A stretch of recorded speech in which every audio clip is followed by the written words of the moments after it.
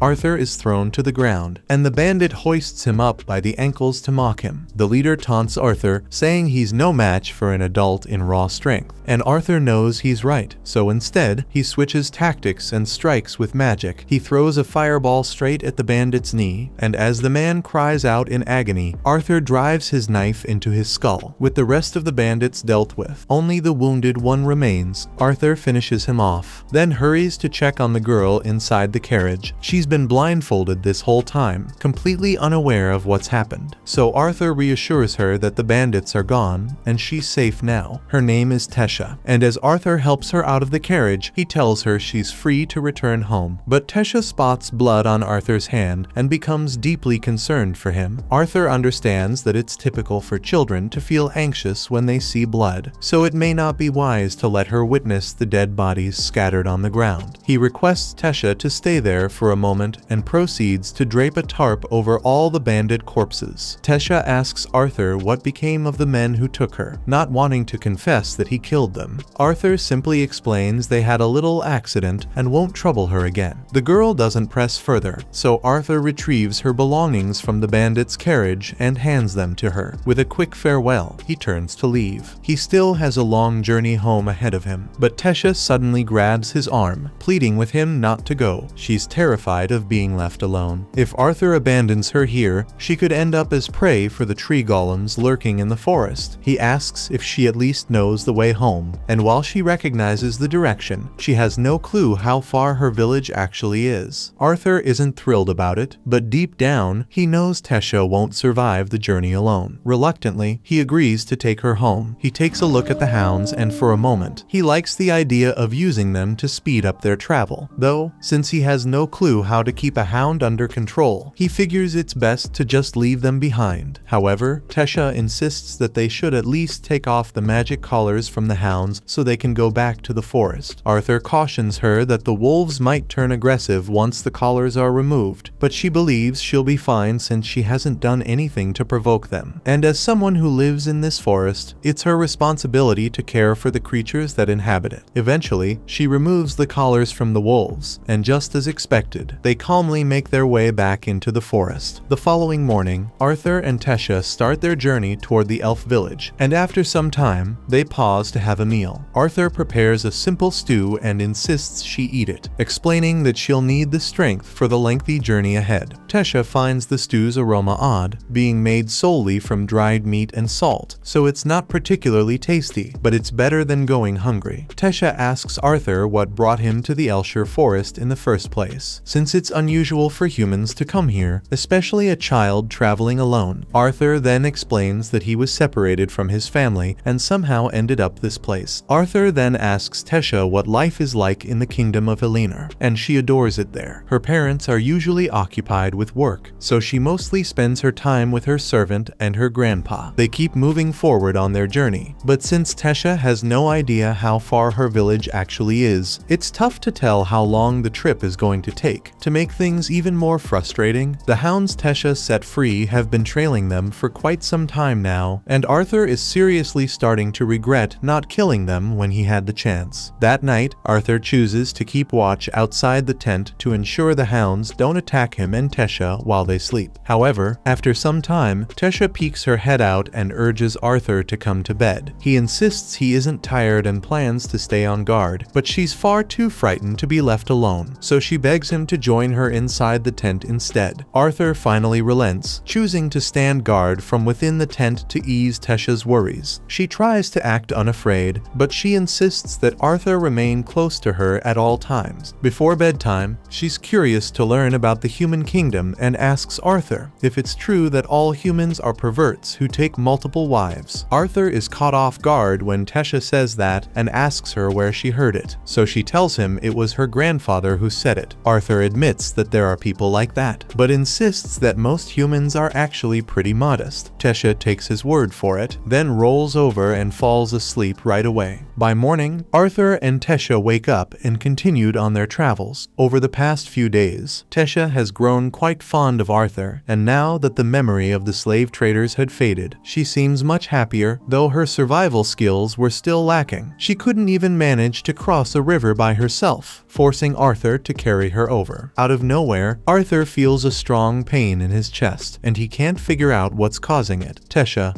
visibly concerned, rushes off to search for some medicinal herbs that might be useful. But Arthur has a feeling this isn't just an ordinary sickness. As he leans back against a tree for support, the hound from earlier suddenly appears, and Arthur begins to panic, realizing he's in no shape to defend himself if it chooses to attack. Tesha soon returns with the herbs, so Arthur warns her to stay away because the hound might be dangerous. But to his surprise, the wolf just drops a dead boar in front of Arthur and walks away. Arthur is confused by what just happened, but Tesha assumes the hound was trying to thank him for his help earlier. That evening, Arthur and Tesha make camp and have some roasted meat by the fire. The meal tastes far better than the stew, and Tesha absolutely loves it. Earlier, while she was out looking for medicinal herbs, she stumbled upon some mushrooms, so she shares them with Arthur, though he likely should have refused the odd-looking fungi, because they leave him suffering from a nasty bout of diarrhea. Once Arthur wraps up his business, he's completely exhausted and on the verge of passing out. But Tesha keeps chatting with him. She starts telling Arthur how her grandfather used to read her storybooks about the human and dwarven kingdoms, which made her dream of visiting those lands. Unfortunately, she was never given the chance, since elves have always been wary of people from other races. Just then, Tesha realizes that Arthur hasn't been listening to a single word she said, but she knows he's just sleepy, so she covers him with a blanket and wishes him a good night. The following morning, the pair resumes their journey, but the throbbing in Arthur's chest grows even more intense. Tesha apologizes for not knowing how to ease his suffering, but Arthur reassures her it's nothing serious. Shifting the conversation, she asks if she can call him Art, explaining that she now sees him as a friend. After all, they've shared so much time together and grown incredibly close. Arthur tells her he's fine with being friends, and Tesha seems surprised by how casually he takes it. With a playful grin, Arthur dramatically vows to treasure every second that Tesha considers him a friend, but his teasing only annoys her. She scolds him to quit acting so immature. Arthur finds it amusing that she of all people would call him childish, especially after she was the one pleading with him to stay close because she was afraid. However, Tesha insists that was completely different. Putting that aside, Arthur realizes something. Tesha is actually the first real friend he's ever had. Back in his old world, people feared him too much, and he never had anyone he could truly consider a friend until now. Right at that moment, Tesha notices something that seems familiar, so she calls Arthur over to check it out. Arthur walks over, thinking he might finally see his parents, but instead, he finds himself staring at a massive tree with a portal right in its trunk. Tesha explains that this is the gateway to Elf Village. Then she reaches out her hand and invites him to follow her inside. Sadly, the elves still harbor a deep hatred for humans, so once Arthur steps into the elf village, he's immediately under arrest and the guards press their blades against his throat. Desperate, he turns to Tesha, hoping she'll speak up for him, but to his astonishment, she just stares at him coldly without saying a single word. Witnessing this, Arthur begins to suspect that Tesha deliberately lured him into a trap, and he can't believe he let himself fall for the idea that someone might genuinely want to be his friend. After everything,